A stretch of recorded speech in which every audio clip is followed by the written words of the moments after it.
happening, gang? It's your boy Retro back again with another reaction video. Yeah.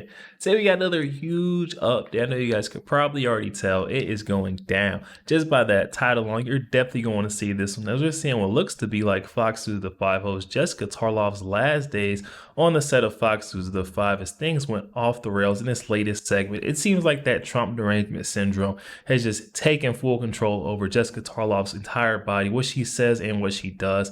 And other hosts are just tired of it. They're fed up, guys. I'm excited to get in this one, so we're not straight into it. So make sure you guys hit that like button, hit that subscribe button. Before we even get into it, you guys, hit that like button, also hit that subscribe button for you, boy. Without further ado, let's jump straight into it, folks. Okay, well, just for a moment to say, this is our brand new studio. Yay. Do we love it? It looks amazing. We love it. And it's we very think lit up. It is bright and shiny, and it's got all the bells and whistles that we're going to need to keep serving you, our viewers. So let's get to this news. One of the things I was thinking about, Jessica, is that a surrogate like the four that we saw, it's very hard to go out there and do everything on your own if the candidate herself is not giving you anything to work with. And you can see this even like with the celebrities that were at the Oprah event last week. They've got nothing to say because she's not saying anything. And they said that it was going to change, but now we're 43 days and counting. Well, we have seen a huge increase in the number of things that she is doing. I'm not saying that it's enough or that this is full tilt, but it's very clear from what's been put out into the press and people that I've spoken to in the orbit that there is a plan. Now, will it work? The plan is to keep quiet, keep Kamala camped out, hence the name Camp Out Comrade Kamala. Keep her camped out away from the media so that she can essentially just waltz in the office without anyone knowing who she is or what she stands. That's their plan, guys. I don't think it's going to work, though. Jessica Tarlov knows it, too. You're laying it out. Put out into the press and people that I've spoken to in the orbit that there is a plan. Now, will it work? I don't know. We'll find out on November 5th. But so far, she continues to climb in the polls and to get good news, to have huge fundraising moments, to start besting Trump on categories where he was way ahead of President Biden. I mean, from the NBC poll over the weekend, she's now 9 points up on who represents change. Undecideds are sticking up in terms of her favorability. She is doing things like the local ABC News interview in Philadelphia. She's on Wisconsin Public Radio today. She is zeroed in on the swing states where she needs to go. And I think that she has, in a lot of ways, learned lessons from past campaigns. Remember, in the autopsy was written about Hillary Clinton's loss. She didn't go to Wisconsin. Kamala Harris isn't making that kind of mistake. She's out there talking to voters directly. And I don't know. I don't hear that many people besides Brett Stevens complaining that she's not giving them what they want. I mean, Are you kidding me right now? There is no way that Jessica Tarlov says she doesn't see or hear anyone else saying that Kamala Harris isn't giving the people what they want. I mean, what has she provided that the people, she hasn't given us anything that she stands for, her agenda, her plans, unless it's, a flip-flop where she's going back or stealing the policy of someone else's, whether that be Joe Biden or Donald Trump. I mean, we haven't got any genuine plan for Kamala Harris. It just doesn't make sense how Jessica Tarlov keeps getting up here and saying no one else is looking for answers from Kamala. Everyone is looking for answers from Kamala. This is insane, guys. This is actually insane. I mean, come on. To voters directly. And I don't know. I don't hear that many people besides Brett Stevens complaining that she's not giving them what they want. I mean, maybe you're right, and maybe you're closer to me, but everything that I read yesterday in the New York Times was that undecideds are saying, like, we have no idea what she's for. And they didn't like the Oprah interview, they didn't like the ABC interview, and they really didn't like the one that she did in North Carolina because that ended up having to be walked back as well. And we're talking about a lot of people on the left right now. Look, the Democrats have a sense of entitlement, condescension, that she doesn't need to do it. And the only thing that I can think of is, remember when Hillary was running in 2016? She had the press roped off. So she walked down the street and the press was roped off as though, look, I'm going to be coronated. None of you little people worry about it. And I think that's a mentality that they have right now. And then when she's asked about one of the most important, if not the most important question, what can you do about the economy?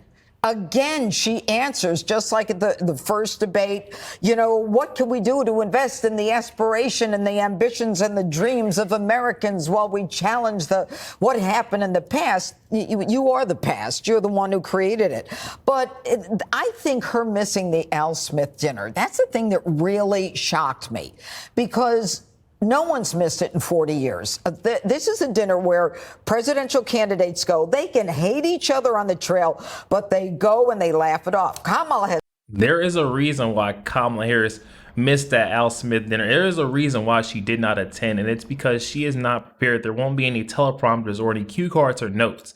She's going to make a complete fool of herself as a candidate. No one else will be able to respect her after she attended that. That's why she went ahead. I think that was her advisor. Her entire team took into consideration and said, hey, we can't have you. That's a huge risk for the campaign. And that's why she didn't attend, guys. Come on now. Candidates go. They can hate each other on the trail, but they go and they laugh it off. Kamala has laughed for 3.5 years. You would think that this would be the kind of place she'd be really comfortable in. But you know what they said? They said she's got to be working on the campaign. They don't tell us where, but she's got to be. What does she have to work on?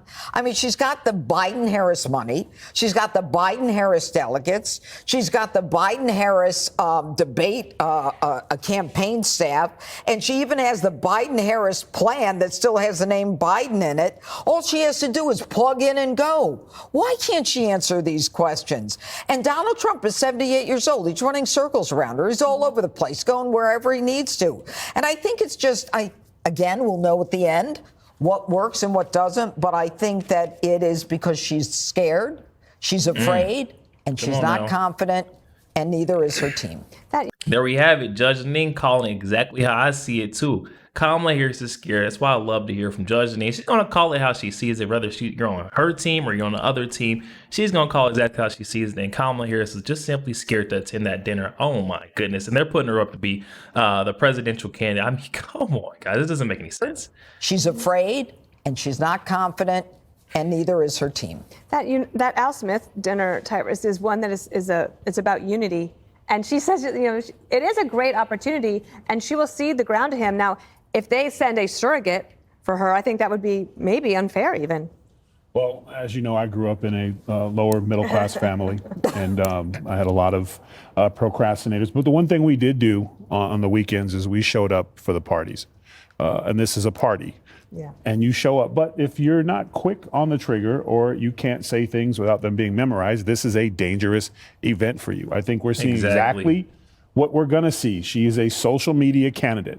She does things, and whomever is pulling the strings and telling her what to do and not to do is probably the same person who's been pushing, or a group of people who have been pushing the policy for the last 3.5 years. So it's much the same that we've seen. She can't perform in the moment when you need her to. She never can just sit around, and she doesn't have the ability like Barack did or Bill Clinton did, to where a bunch of the gaggle will come up and they'll laugh and talk and tell great stories and give you a piece of policy here and there. She just has not shown any of that, and they know it. So why send her up to failure? They'll just stick what they're doing. They're going to try to TikTok their way to the White House. And if that works, I personally don't. I think it's 10% to 10%. I don't think this is a close election anymore. I think everyone's kind of seen enough. You can have, when you control the mics and when you control the cameras, it looks good to say she's doing great and have all these pundits come up that the first time you ask them a question, they do what? They get aggressive. They talk to her because they're angry, they're frustrated, because this is not a close. American people see it. Now, this is just like a Bud Light situation. Everyone was like, oh, but the influencers and this and this and this. But the people who buy it don't buy it anymore. And no one's buying this anymore. One of the surrogates, Jesse, said she's too busy to do interviews about her candidacy because she's the sitting vice president. But also, she is the sitting vice president who isn't responsible for any of the policies of the current administration. You know, Dan, if I had the whole media out there telling everybody I was a coward, I'd say, stop, hold a press conference right now, ask me anything. Do an hour and a half. Let me see what you got. She can do that anytime she wants, but she doesn't, because she's not in control of her own campaign. She's a puppet, and it's clear she's a puppet. She doesn't have the chops to do it. Now, if she's going to be the first female president of the United States of America, you have to show that you're an open book. And you have to show that you can compete on a level playing field with your opponent. You can't just inherit some old guy's money, take his delegates, and then have this chauffeur just drive you all around the press like they're the paparazzi. That's not going to fly. She did do a couple interviews, black journalists, Oprah, local Philly, CNN. She bombed them all. Yeah. And they were asking her the same questions every time. How are you going to fix the border and how are you going to lower prices? And she couldn't answer the questions. These are problems she created. And she's running on fixing the problems that she created, but she won't tell you the solutions? Absolutely not. One of the surrogates says, well, you know, not everybody needs to know everything. We still don't know why she hid Joe Biden's mental decline. Or how about this question, Kamala Harris, why'd you let 20 million illegal aliens into the country? And that's a big one, too. Or Kamala Harris, well, why did all the prices go up when you were in charge? And why didn't you do anything about it? Or why is the world now in a mess when it wasn't under Donald Trump? These are easy questions. Or how about, why do you want us to pay for sex changes for migrants in detention? Why did you want to legalize prostitution? Why did you want to decriminalize heroin? These aren't just a few things. This is everything.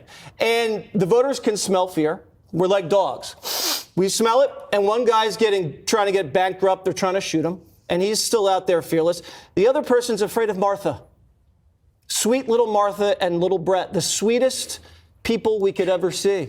And that tells you everything. Sweeter than Peter so you're Ducey? still not Sweeter nervous? than little Peter Ducey. No. So you're still not nervous? It's tight, but like Tyra said, if I had money on it, Trump wins. Okay. Yo, there we have it, guys. Jessica Tarlov showing that she still lives in that false reality, guys. That's that Trump derangement syndrome where she's saying that the voters got all and know all they need to know about Kamala Harris, their candidate, saying that, you know, people are knowingly and willingly going to give away their vote to someone who hasn't presented any of their policies, anything they stand for, how they're going to get to the solutions for America. It just doesn't make sense.